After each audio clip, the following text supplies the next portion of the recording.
First Corinthians chapter 6.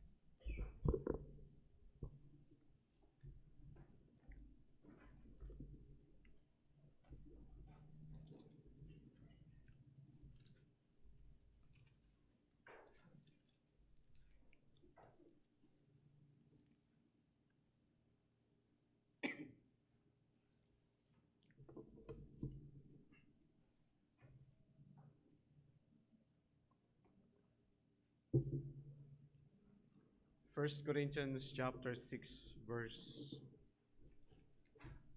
1. When one of you has a grievance against another, does he dare to go to law before the unrighteous instead of the saints? Or do you not know that the saints will judge the world? If the world is not to be judged by you, are you incompetent to try trivial cases? Do you not know that we are to judge angels? How much more than matters pertaining to this life? If you have such cases, why do you lay them before those who have no standing in the church? I say this to shame you. Can it be that there is no one among you wise enough to settle the dispute between the brothers? But brother goes to law against brother, and that before unbelievers. To have lawsuit at all with one another is already a defeat for you. Why not rather suffer wrong? Why not rather be defrauded? But you yourselves wrong and defraud even your own brothers. Or do you not know that the unrighteous will not inherit the kingdom of God? Do not be deceived. Neither the sexually immoral, nor idolaters, nor adulterers, nor even who practice homosexuality, nor thieves, nor the greedy, nor drunkards, nor revilers, nor swindlers will inherit the kingdom of God. And such were the some of you, but you were washed, you were sanctified, you were justified in the name of the Lord Jesus Christ and by the Spirit of our God. Manalangin po tayo. Ama, kami po ay muling lumalapit sa inyong pahanan. Muli po namin pag-uusapan ang inyong mga salita. It's easy to judge others sa kanilang kalagayan like the Corinthian church. But this is their struggle. Ito yung kanilang kinaharap that should be settled and was settled. At naayos po nila to. And pagpapakita lang that church has a struggle sa iba't ibang mga bagay. Tulungan kami, o aming Diyos, makita po namin ang concern at makita rin namin how it works at kung paano po ito binigyang pansin ni Apostol Pablo at binigyang linaw ang solusyon para po dito. Sa pangalan po ng aming Panginoong Jesucristo, ito po ay aming dalangin. Amen.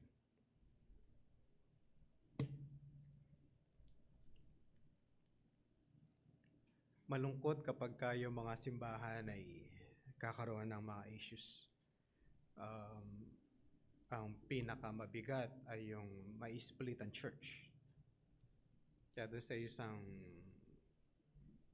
pastora nagsabi na meron silang issue sa church.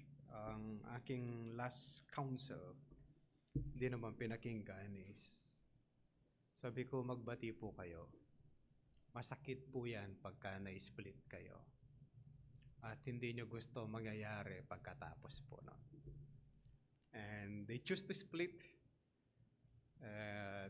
Nagkabati na po sila. But they choose to split. At hindi na sila ma-merge dahil po doon sa sitwasyon. Ang Corinthian church, hindi na split with some of their preferences and issue. Pag-usapan natin, mga kapatid, Christian litigation.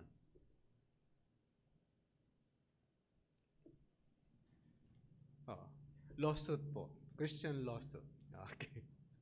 Tuwan-tuwa lang ako doon sa napanood ko sa palabas yung issue ng litigation. Pag mali po yung pronunciation, bahala na kayo. But litigation, Litigation. Christian litigation. Sa ibang usapan is Christian lawsuit. Okay, dimandahan ng mga Kristiyano. Sa mga marinig ka, no? Yung unang pag-uusapan natin ay issue, that is 1 to 4. The issue. Ang verse 5 to 6 is the humiliation. Ang verse 7 to 8 is the attitude. Ang verse 9 to 11, the wisdom. Okay, yung wisdom, kung gusto nyo palitan ng understanding, it can work. Okay, the issue, the humiliation, the attitude, and the wisdom. It is a Christian lawsuit or Christian litigation. Ano nangyari? Ba't mayroong ganito? At patuloy po at pinag-uusapan po yung problema ng Corinthian Church.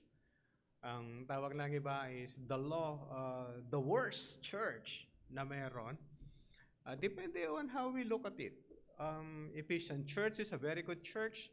At pinaglingkuran po yan ng mga sikat na mga pastor o mga apostles.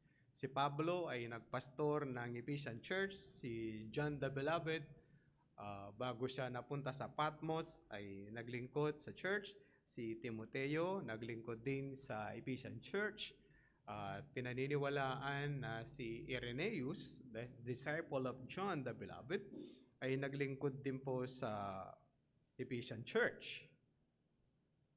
Pero pagdating niyo sa Revelation, nung pinasulat ng Diyos ang Revelation kay John the Beloved in the Patmos, ang sabi niya is, you have lost your first love. At baka magsara ang church. Ayun po yung sad news.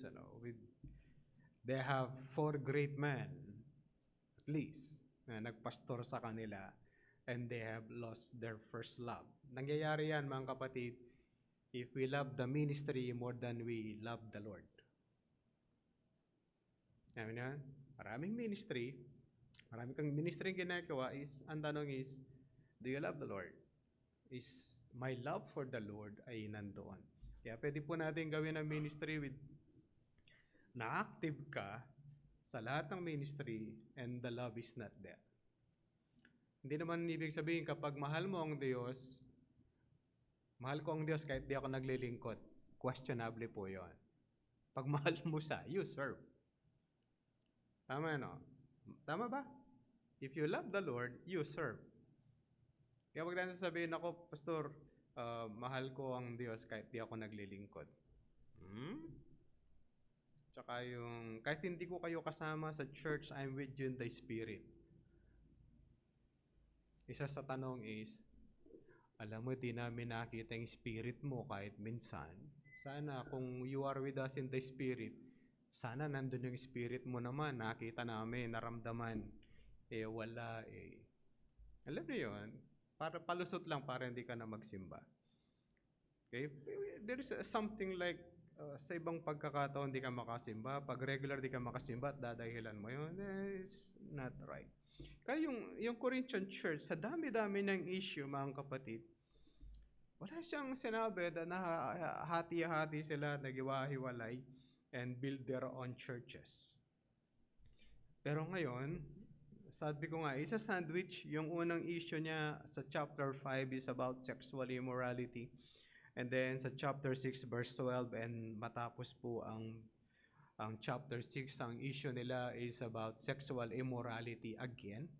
And then ang chapter 6 verse 1 to 11, ang issue nila is lawsuit, so demandahan.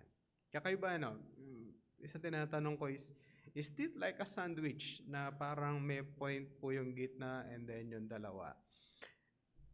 It can be, it cannot, at medyo hindi ko makita po yung pagkaka-sandwich niya. Why lawsuits po yung nasa gitna unless nagdemandahan sila about sexual immorality. Mukhang hindi naman nila dinemanda yung lalaki na inasawa niya yung asawa ng tatay niya. Mukhang hindi po yung dinala sa court. It is simply inside the church. Pero meron silang nangyaring demandahan. Maganda ba yung demandahan sa mga mananampalataya? O, tingnan po natin yung issue. When one of you has a grievance, yun po yung sinabi niya, merong pag-aaway, do yung term na ginamit sa ibang salin is case against, it's a lawsuit po talaga yon. Okay, merong demandahan na napangyari. Kanino siya nagdemanda? Sabi niya, against one another. Lininaw naman yan ni Apostol Pablo na ito ay demandahan sa loob ng church. Sabi niya sa verse 7, to have lawsuits at all with one another is already a defeat for you. May demandahan talaga nangyari, mga kapatid, hindi pa dapat tayo pumupunta sa mga lawyers with our mga demanda. Depende po sa pinag-uusapan. Ito kasi grievance against one another. Merong mga issues na nagdidemandahan sila with some areas like yung lupa, sino ang may-ari sa lupa, hanggang saan yung property. Then we go to geodetic engineer kung nasaan yon, and then you go to barangay, that's the lowest court na meron, para i-deal po yung issue. Okay? Kailangan ba natin? Kung meron kayong makuhang Kristiyano who could handle that, na mga geodetic engineer, and sasabihin ito po yung property line, then you should follow the property line. Then it can work. But hindi po ito yung issue. Hindi po ito yung issue ng demandahan. It's away sa loob ito ng simbahan. What made it worse? Ano ang nagpapalala kapag ka mayroong lawsuit sa Kristendom? Pag sinubukan natin tingnan yan sa Pilipinas, pagka mayroong lawsuits o litigation sa loob po sa mga mananampalataya o sa isang lugar, dadalhin po yon sa barangay sa atin, Pilipinas, set up. You'll go to barangay, that's the lowest court you can go. Okay, kung sa barangay po nangyari yung demandahan, and then barangay muna, dadalhin ka talaga. Kahit magsusumbong kayo sa pulis, dadalhin ka ng pulis sa barangay kasi demandahan. Sasabihin sa barangay, meron pong nag-aaway na ganito sa ganitong issue. Then, ang unang gagawin ni barangay, isa-settle muna yung issue. Pag-uusapan po ng dalawa yung issue. Okay lang, di ba? Hindi kayo chichismis pagkatapos. Ay, sorry naman. Hindi kayo pag-uusapan ng barangay. Huwag mong ipagsasabi, si pastor, dinimanda niya yung member niya. Huwag mo sasabi, sa barangay lang. Tapos nakausap niya si chismosang di mapakali ang bibig. Alam mo, huwag mo sasabihin, may usapan sa barangay. Dinimanda niya si sikat na yung church niyo sa barangay. Di kayo natapos, they'll bring you to the higher court. Okay? Doon na kayo pupunta sa korte. Sa korte pwedeng manood. Merong naghihintay ng ibang mga issues, lalo na dito, hindi naman po araw-araw yung judge yata sa mga tarem.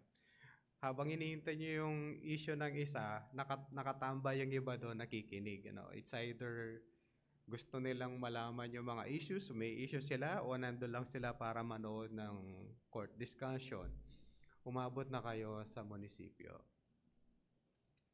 Tapos, pag hindi kayo natapos, pupunta kayo sa trial court. Regional trial court. Maliban pa sa pagchichismisan kayo dahil merong nag-post sa Facebook.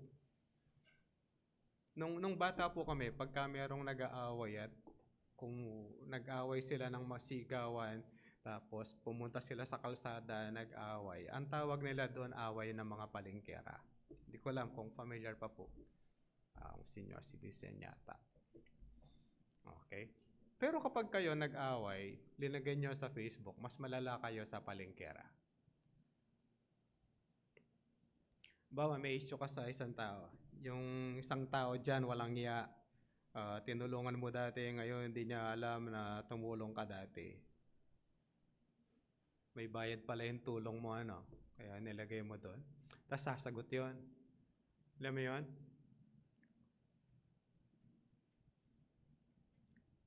Isa, merong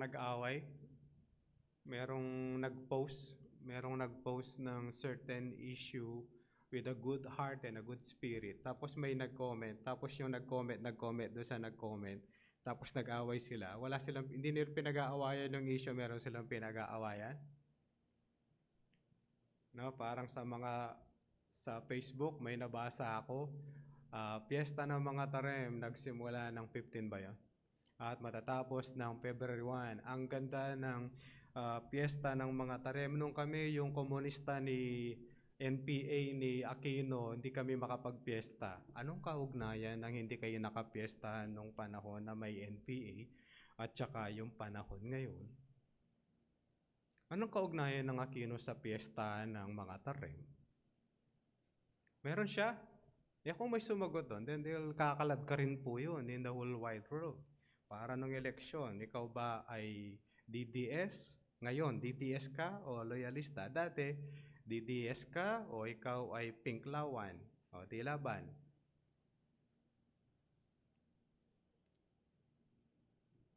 Tapos ilalagay niyo sa Facebook. Malungkot po yung Kristiyano, makikita doon. Hindi nga sila nagdidimandahan, pero nag-aaway sila doon.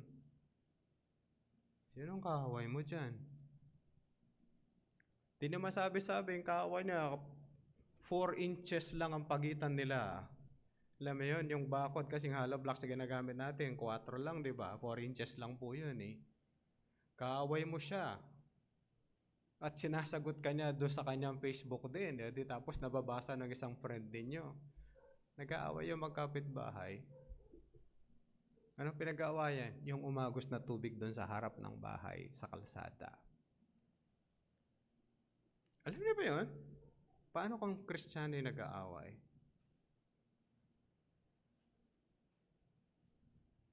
Kaya mga kapatid, kung may kaaway kayo, huwag niyo idadalhin sa Facebook. Kinakaladkad niyo ang pangalan niyo, hindi sa friends po ninyo, kinakaladkad niyo sa buong mundo. Yung kahihiyan na meron kayo, na yung kasiraan po ninyo, dinala niyo sa buong mundo. Yung baho niya at baho mo, ikakaladkad lahat doon. Sino makakakita? At ang mga burn against talaga to, mga siraulo eh. Yung nag-aaway dito, may kahawig ba siya sa Corinthian church? Yes, ganito ang Corinthians. Kapag sa Corinto merong away, naalala nyo, nung pinag-usapan natin yung Corinto, meron silang area na merong lugar kung saan nagdidebate. Tapos titigil ang palengke, manunood lahat sila doon. Ito po yung sinasabi ni Apostol Pablo. When you have your lawsuit against your brother, dadalhin nyo dun sa korte o sa hukuman, hindi ito yung kamukha ng hukuman ng mga Tarem na ilan lang yung upuan. Buong bayan po nang nanunood, parang ang dimandahan, linagay nyo doon sa auditorium, nagdidimandahan, nandun yung mga lawyers ninyo, tapos nandun yung judge, tapos yung buong bayan nanonood at pinagpiyestahan ang sama ng ugali ng mga born again. Yung po yung sinasabi ni Paul. Corinthian brethren, sabi na, yung lawsuit ninyo, una nakakahiya. Okay? Kaya sinasabi niya, tapos ipapahatol nyo sa mga hindi mananampalataya. Mukhang ang issue nila mga kapatid is not issues about the law of the country, but yung pag-aaway nila sa loob ng church.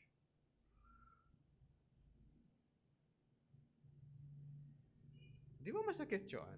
Yung issue nyo sa loob ng church, yung preferences ng mga tao, dinala nila sa court. Ngayon, ang problema ng korte, anong basihan niya ng paghahatulan? Hahatulan sila according to the law of the land.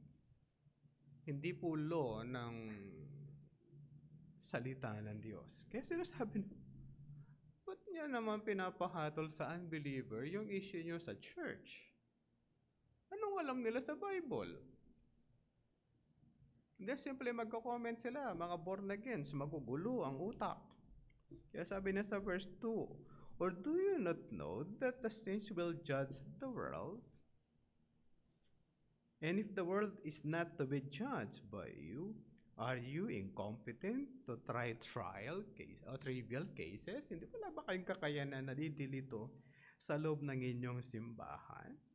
Then he moved further sa verse 3, do you not know that we are to judge angels?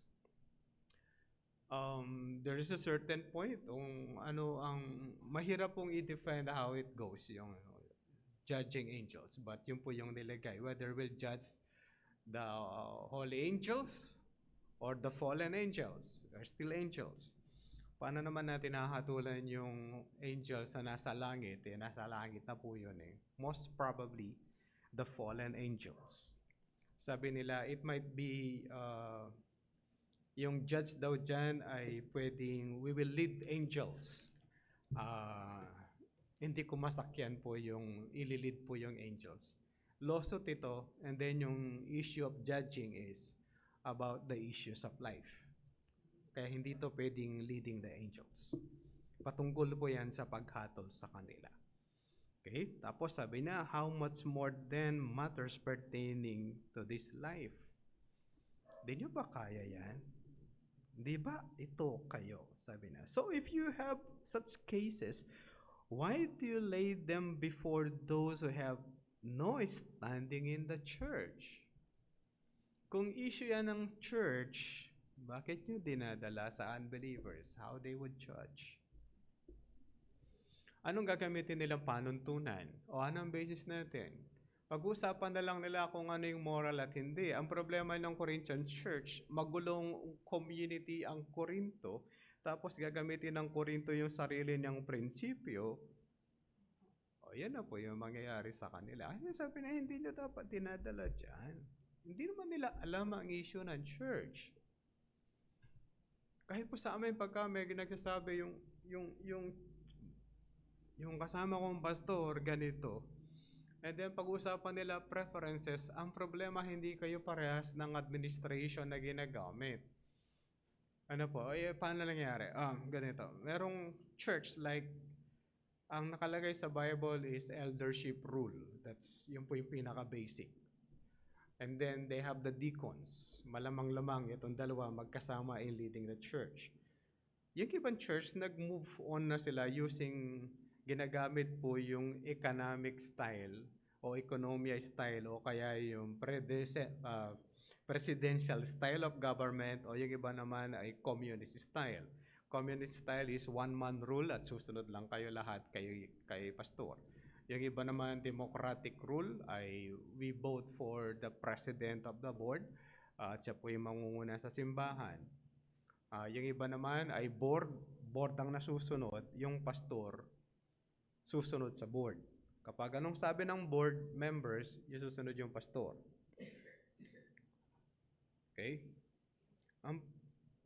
Merong isang simbahan, nung mamimili sila ng pastor, kumuha sila ng mamimili na pastor galing sa iba't ibang mga churches na sikat. Pinahiya sila ng isang member nila. Sabi ng isang member nila, mga sir, bakit po kayo mamimili ng pastor? O nang mamimili sa pastor natin na hindi naman taga rito sa atin? Wala po bang may qualification sa atin na pwedeng mamili na magpapastor sa atin, na galing sa atin, yung mamimili? Napahiya yung board, tinanggal lahat yon. Kumuha sila ng qualified people na mamimili sa kanila ng pastor. Hindi po tama yun. Ba, kukuha tayong pastor. Okay. Sino yung papipiliin natin? Kukuha tayo ng mga pastor na magagaling and they will try yung pastor para i-qualify? Anong mali nila dun? The church should choose. And they will choose good standing people para mag-usap-usap and then they'll present to the church. Hindi po yung galing sa labas na wala namang kinalaman sa simbahan, ni wala silang ambag sa simbahan, tapos sila mamimili ng pastor para sa mga tao. Yun po yung different administration na mayroon. Ano po? Kaya pagka ipinasok mo yung unbeliever, anong administrasyon ang gagamitin niya? Sino lang mabait? Sinong mayaman? Sinong popular? Kamukha sa Pilipinas. Kung sinong mas malaking bayad, siyang nananalo sa politika. Ilang bayan na lang po hindi nagbabayad na nananalo yung politician. No, karamihan ng bayan sa Pilipinas, ang mga tao, the price is right. Sana hindi po kayo kasali dun. Ano, kung si kalaban 500, yung kalaban magbibigay ng 1,000. Kapag 1,000 yung binigay, 1,500 ang isa. Pastor, masaya yun, yayaman kami. Oo. At maglalagay kayo ng corrupt. Tapos pag nagbaha, ang sasabihin nyo, sa inyong flood control. Pag hindi ka nabigyan ng ayuda, magagalit ka kay captain kasi hindi ka binigyan, kasi hindi mo siya binoto, etc. etc. Sa Tarlac, babayaran yung mga pastor, pakakainin ng combo meal, spaghetti and chicken, may price yun. Pagkatapos bibigyan 1,000 yung pastor. At mangyayari lang po yun, April. After 3 years ulit. Tapos April ulit. After 3 years ulit, April ulit. Tambak yung mga pastor sa fast food. No, naranasan na namin yan nung pupunta kaming Concepcion. Kaya muna tayo dito. Hindi kami mag-count daw gaga sa pila kasi ang daming order do sa mga pastor. Combo meal plus 1,000.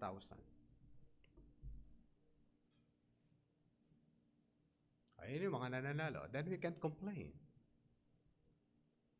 Paano kung yan namamahala sa iyo, tapos ko-complain ka, dadaling ka sa kanya, ito po yung dispute namin patungkol sa Biblia.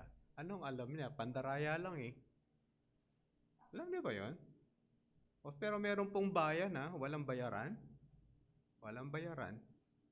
Walang bigayan ng sardinas. Walang bigayan ng bagoong. Walang bigayan ng bigas. Walang bigayan na pansit na walang sangkap. Walang bigayan ng pitsil. Walang bigayan ng timba. Walang bigayan ng 3 tao. At walang bigayan ng blue o violet. Walang pilahan sa mga likod barangay. Pagkatapos, pipirma ka doon. At yung iba, may pa-ID. Tapos yun ang namamahala. And then may lawsuits kayo, dadalhin nyo sa kanya. Anong alam niya? Wala. Sinasabi ni Paul, dadalhin nyo sa kanila, walang alam sa Biblia yan. Tapos mag-aaway kayo, doon kayo sa auditorium, pinapanood kayo ng buong komunidad and you do your dispute sa loob ng church pa yung issue. Sabi ni Paul. Kaya ang sabi niya, mga kapatid, doon sa verse 5, ito po yung humiliation. Sabi na sa verse 5, I say this to you, to your shame. Can it be that there is no one among you wise enough to settle a dispute between brothers? But brother goes to law against brother, and that before unbelievers. May issue kayo magkapatid, tapos dadalhin nyo sa barangay na hindi man naunawa ng salita ng Diyos, tapos binayaran pa yung boto nyo. Tapos papayag kayo. Sila yung magsasettle sa inyo. Tapos sasabihin nyo, you have moral standard because you are believers of Christ. And then ang maghahatol sa inyo, unbelievers. Therefore, litigation is not good para sa church when they have disputes to one another. Settle inside the church as the wise men ng church to settle those issues. Kaya sabi ni Paul, hinihiya ko kayo. Konti na lang sabi niya, kinahihiya ko kayo. Ano? Alam mo yun? Sakit ng sulat, ano? Kung sa'yo pinapadala yung sulat na yan, pinapahiya ko kayo. Kaya kung sabihin, kinakahiya kayo. But there is an attitude for believers. Sabi na in verse 7, ito dapat yung attitude. To have lawsuits at all with one another is already a defeat for you. Kung nagdimandahan kayo, talo na kayo kagad. Sa alin? In your issues with the Lord. O sige, may panalo mo yung issue mo, o di, napanalo ka sa mundo, but not with the Lord. Kaya sabi niya, why not rather suffer wrong? Why not rather be defrauded? Okay na nalamangan ka na. Ay, tingnan po natin sa Tagalog.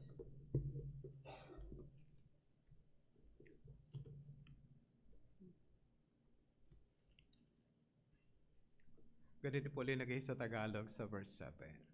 Sa katunayan, ang magkaroon kayo ng usapin laban sa isa't isa ay isa ng pagkatalo para sa inyo.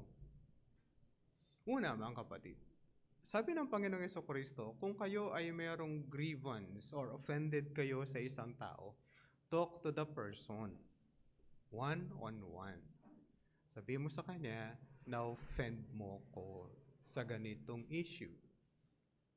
Kaya yung mga examples nila na ginagamit, merong isa, si John MacArthur at least, meron pong isa sabi niya, inisnab daw ng babae yung kapwa niya babae sa loob ng church. At for a long period of time, hindi sila nag-uusap. Then dumating yung time, di na nila pinapigilan, umabot na po sa leadership yung issue, pinag-uusap sila. Kinuha yung date, kung kailan siya inisnab. Sabi niya, kailan ka inisnab? Sinabi yung date. Inisnab mo siya, ayun, iba pala ang issue niya. Sinisipon. Napatingin naman yung inisnab niya ako, sabi niya. O kapag sinisipon kayo, malinaw nasipon yun, hindi kayo nang i-snab. Alam niyo pa yun? Yung, nasakto naman yung pagsingkot niya at napatingin naman yung isa, and then nagka-issue. Real to life to, mga kapatid. Nangyari. Sa church, hindi sila nag-uusap. Kahit magkatabi, hindi nag-uusap. Dahil inisnab. Dahil sa sipon. O, maingat po tayo, taglamig. Pastor joke. No, serious po yun. Nakaabot sa leadership eh. Inisnab. Meron kaming dinil na issue. Hindi daw siya pinapansin yung isang member. Hindi siya nakamayan ng pastor. Grabe, nag-board meeting kami. Dahil hindi siya nakamayan ni Pastor Lito. Sinners na naman anong araw anong linggo yon? Sinabi, ganito po. Ito naman, may kumausap bigla kay Pastor Lito. Nung papalapit na sa kanya, hindi niya kinausap niya yung biglang nagsalita sa likod. Pinaliwanag, ganito po yun nangyari. Sorry po, kala ko di niya ako kinamayan, sabi niya. Pagbalik niya, hindi na ako kinamayan. Tapos, ba't di mo kinamayan, Pastor? Akala ko, nakamayan ko na eh. Di settled.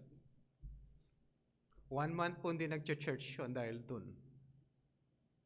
Hindi kasi natin alam yung issue. It did happen.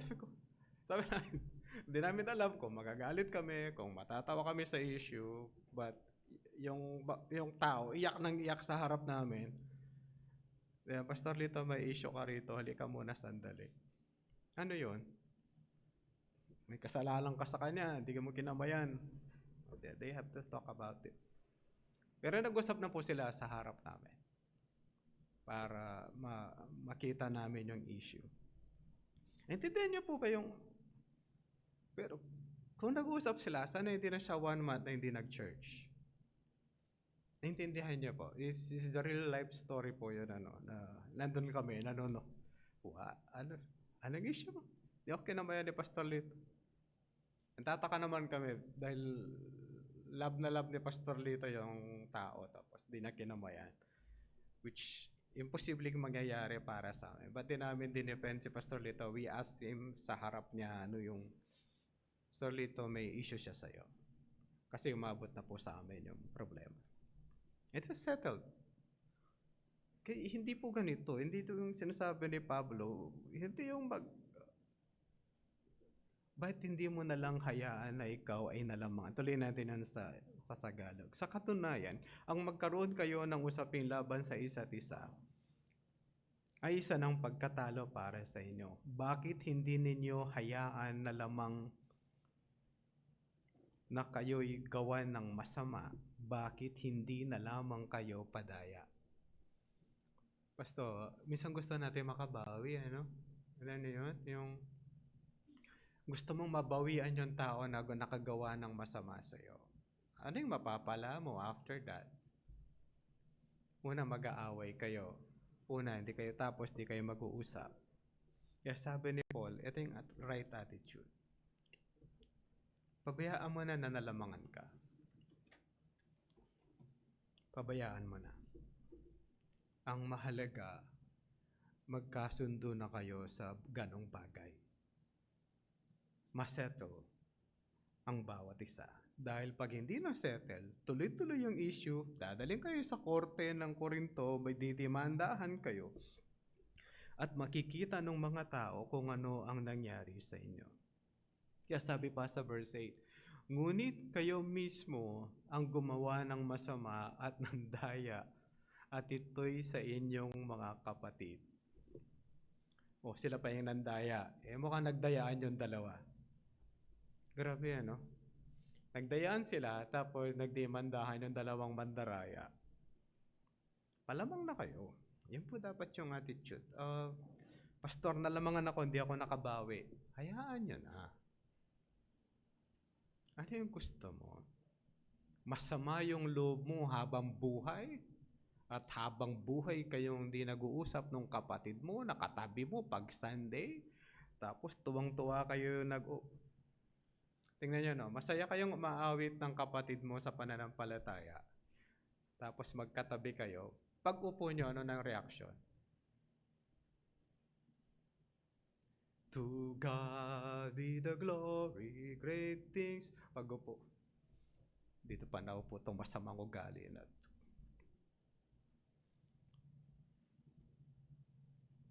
sana pagtaas ng kamay niya, kunin na siya ni Lord. Dire-diretso na. At yung tug niya, yung ulo niya dyan sa kisame. Ganon din yung iniisip ng isa. Sana siya untog din ng Diyos.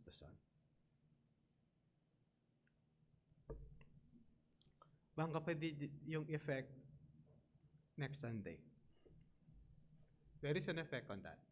Nagdimandahan at hindi na settle. That will come to verse 19 and verse 20. Sa next Sunday ko na po tatalakay. Ano ba yung dapat na wisdom or understanding para dito? Verse 9. Or do you not know that the unrighteous will not inherit the kingdom of God? Do not be deceived. Sino-sino ang mga yan? Basahin ko na lang po sa Tagalog. Sabi na, hindi ba ninyo nalalaman na ang mga masasamang tao ay hindi magmamana ng kaharian ng Diyos?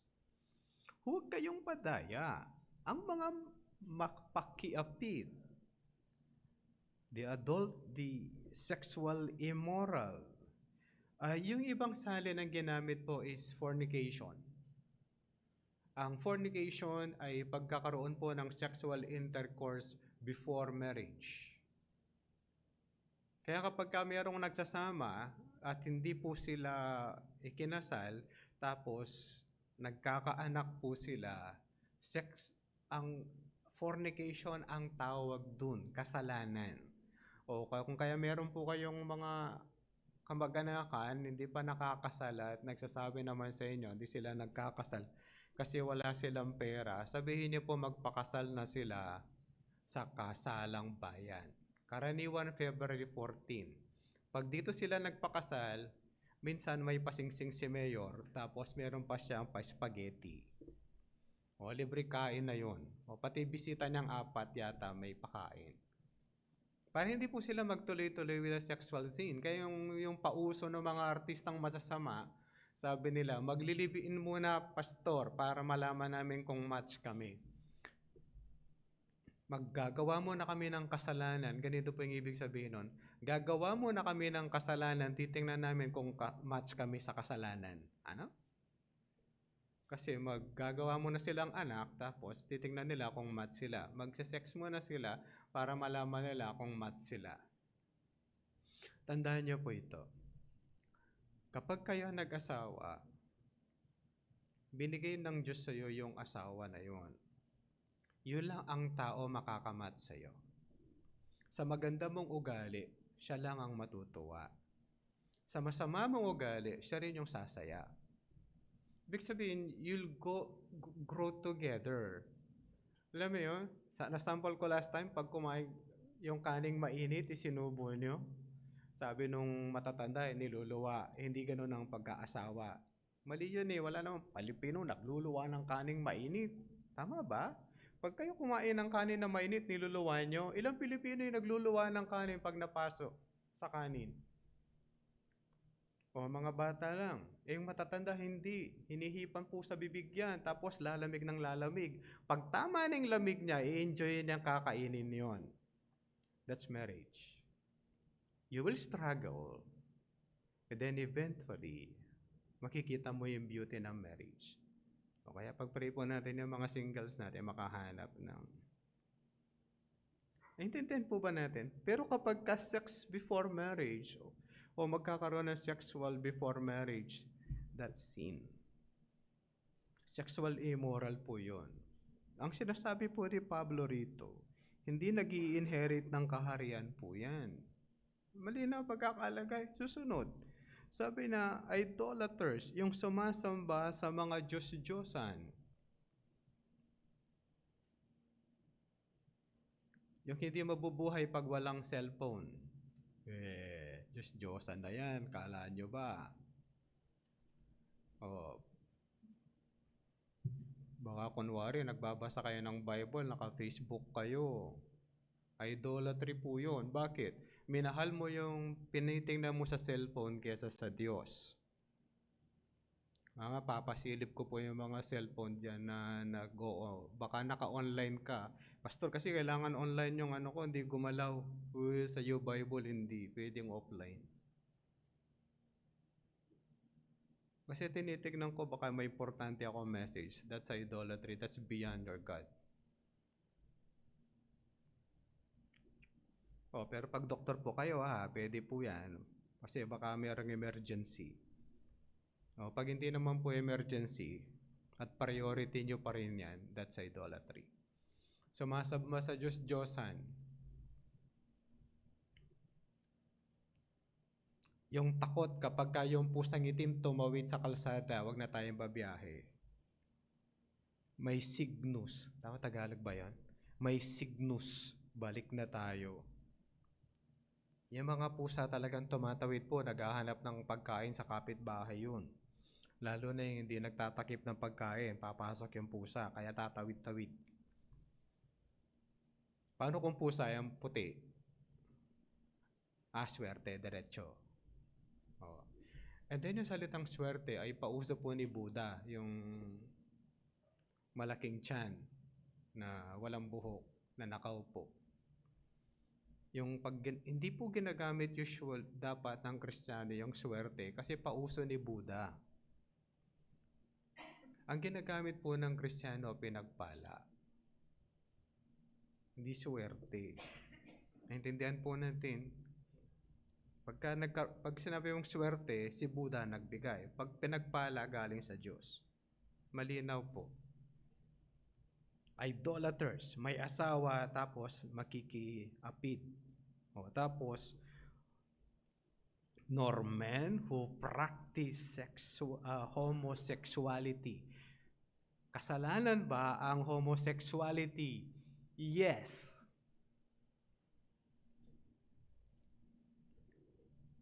Sabi ng Tagalog, ganito yung pagkalagay ng Tagalog. Mga nakikiapit sa kapwa lalaki.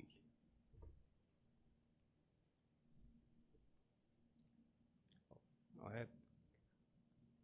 Iba rin pagkatagalog nito. Ulitin ko pa, no? Hindi pa ninyo nalalaman na ang mga masasabang tao ay hindi magmamana ng kaharian ng Diyos? Huwag kayong padaya. Ang mga mapakiapit, mga sumasamba sa Diyos-Diyosan, mga ngalunyang, mga mangangalunya, mga binabae.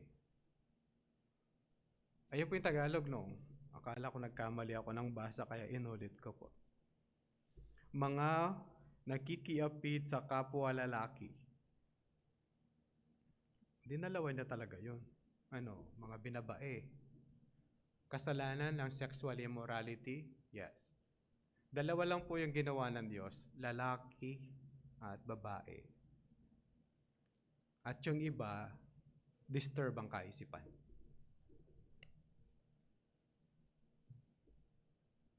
Gusto magpagawa ng CR yan, dapat daw may sarili silang CR.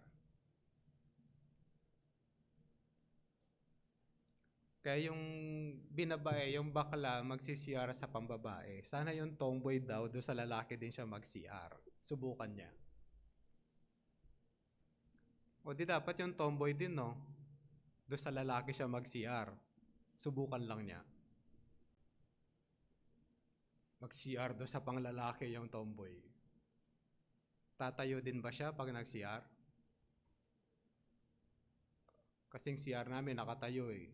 Yung panglalaki eh. Papasok siya doon sa toilet para maupo. O subukan niyang tumayo. Bakit yung bakla pwede sa pambabae? Ba't yung tomboy hindi pupunta sa panglalaki kasi daw babae siya? Ha? Di ba disturb yung mind nila? Actually, they're disturbed. Dalawa lang po yung sex na ginawa ng Diyos. Yung iba, disturb ang kaisipan. Hindi malinaw ang kanilang kaisipan. Kaya pag sinabi natin, Pastor, walang nakalagay ang homosexuality, ayan po meron. Malinaw at malinaw. Susunod po sa verse 10. Mga magnanakaw, mga masasakim, mga manlalasing, ito ay na marinig ng iba, mga mapagmura. Aroy. O ayan na, hindi po yung raka yan. Yung raka, ito yung pagsasalita na hindi tama. Sabi nila pagmumura. Ito po mas malinaw. Mga mapagmura. Expression ko, Pastor, ay kapangit naman ang expression mo. Yung gamitin ko lang putang ina, sabi niya. Magkapatid, putang ina mo, sabi niya sa kapatid. Sabi nung sumagot, puta rin yung ina mo. Tapos yung nanay nila, isa lang. Yung nanay nila, hostess. Kalapating mababang lipad. Tama ba siya? Tapos yung nanay, putang ina mo, sabi niya sa anak niya. Siya yung nanay ng bata eh. Alam mo yun? Hindi dahil nung unbeliever ka, expression mo siya, mananatili siya. Mali siya, tapos ipapanatili mo pa din. Hindi ito ekspresyon. Kasalanan to. Kaya sabi niya, mga mapagmura. Ang nakalagay sa English kasi, revilers no? Yung Tagalog, masakit talaga siya, mapagmura. O ang mga manggagancho ay hindi magmamana ng kaharian ng Diyos. O yung mga karakter na yan, hindi po pupunta sa langit. Ano dapat? Verse 11. And such were some of you, aray ko. Sa Corinthian Church. Sa Corinthian Church, mga kapatid, sa loob ng church, meron dito. Ang sinasabi ni Paul, hindi makakarating sa langit yan kahit nandyan sila sa loob ng church.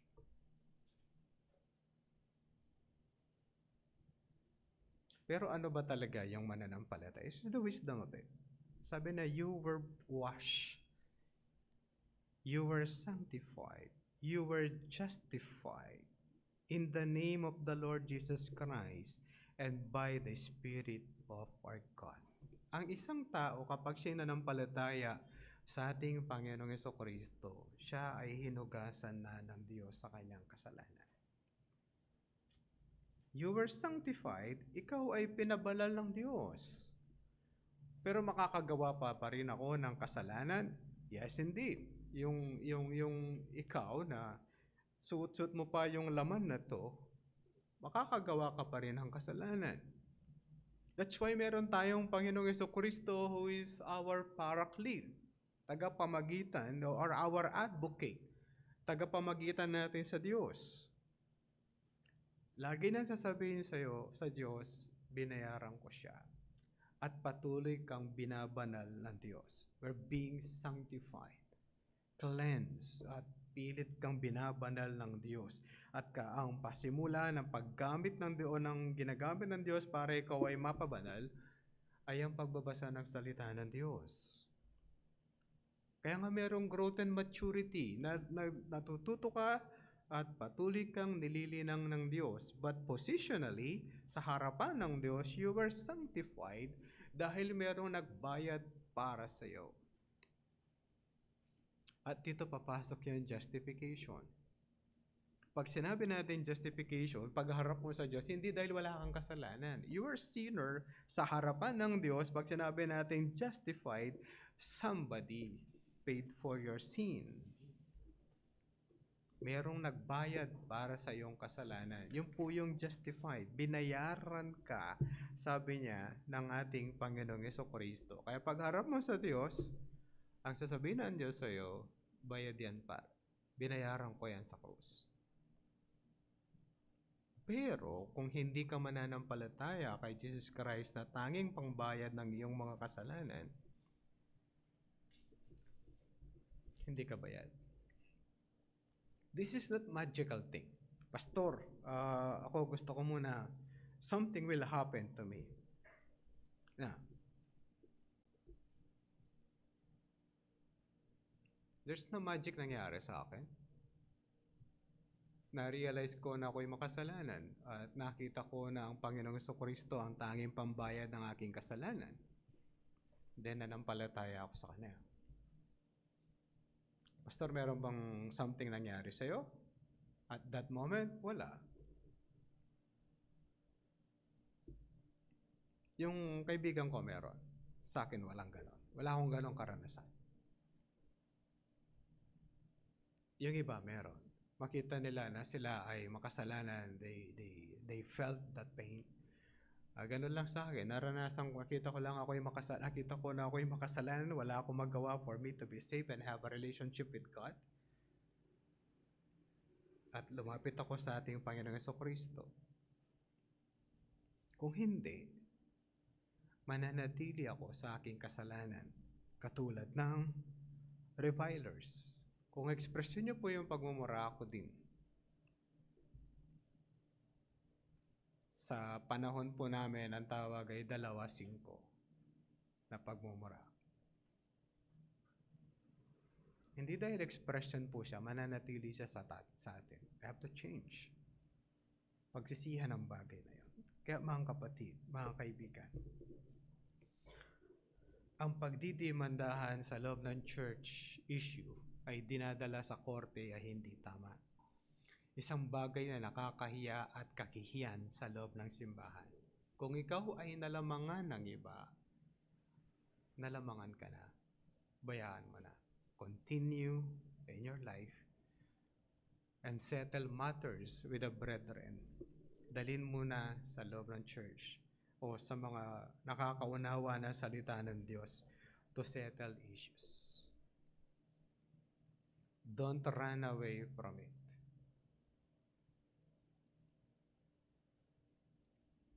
Dahil pag tumakbo lang tayo para dyan, that's not Christianity. Settle matters. Unless otherwise, hindi masisettle ng maayos.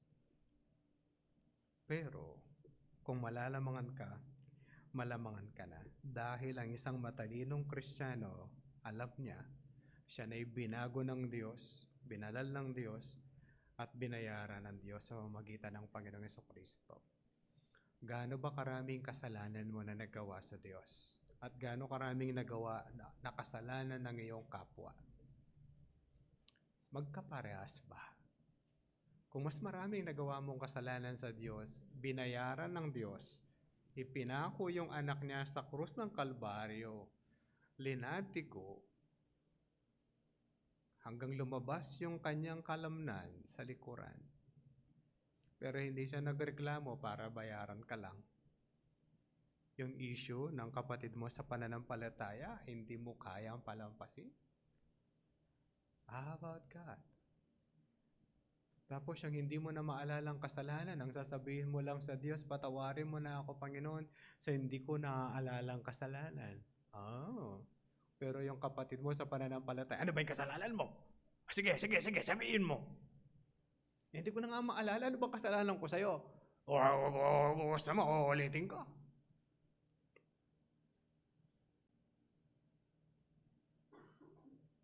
Gusto niyo ba pag hinatulan tayo ng Diyos, ililista lahat yan?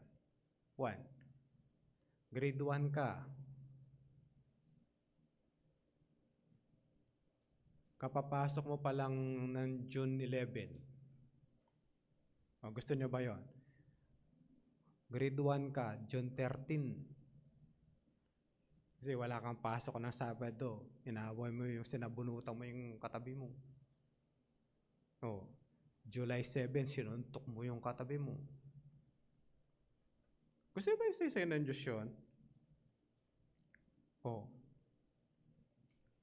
Tapos may girlfriend ka, tumitingin ka dun sa kabila.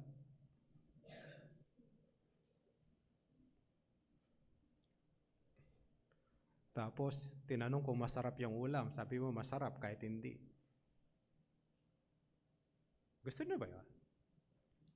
Tapos nagsimba ka, hindi ka nakikinig kay pastor. Paano na? Gusto niyo isa-isayin yun? How about bringing up those words?